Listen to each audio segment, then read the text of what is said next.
আপনি এইভাবে যে কথা বলেন, এটি বিএনপি নীতি নির্ধারণী ফোরামের আপনি একজন। আপনি কি না, আমি নীতি নির্ধারণী ফোরামের কেউ না। আপনি বিএনপি চেয়ারপারসনের উপদেষ্টা, অনেক বড় একটি পদ। তো আপনি কি দলে চ্যালেঞ্জের মুখে পড়েন না এই সমস্ত কথাবার্তা বলে?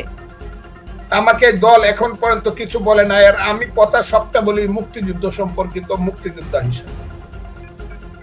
মুক্তিযোদ্ধা হিসাবে বিএনপি যদি আমার কোনো ভুল হয় তারা হয়তো বা আমাকে ধরিয়ে দিবে যে আপনি এটা ভুল বলতেছেন, তখন আমি দেখবো। আপনি কেন দল পরিবর্তন করতে হলো? মানে আপনি একজন সম্মুখ সারির মুক্তিযোদ্ধা, আপনাকে আওয়ামী লীগের এই দলটিকে কেন ত্যাগ করার পরিস্থিতি তৈরি হলো আপনার জন্য? আমাকে নমিনেশন দেয় নাই, ফজলুর রহমানকে নমিনেশন দেয় নাই শেখ হাসিনা। এটা আমার নমিনেশন দিছে এমন একজনকে যে ৭৫-এর ১৫ই আগস্টের পরে মুস্তাক ভাই এগিয়ে চলো আমরা আছি তোমার সাথে, তাকে দিছে। এই ঈদে কোনো প্রকার ফি ছাড়াই আপনার জাকাতের টাকা পাঠান সোনালী পের মাধ্যমে। টাকা যাবে দেশে সোনালী পের সাথে।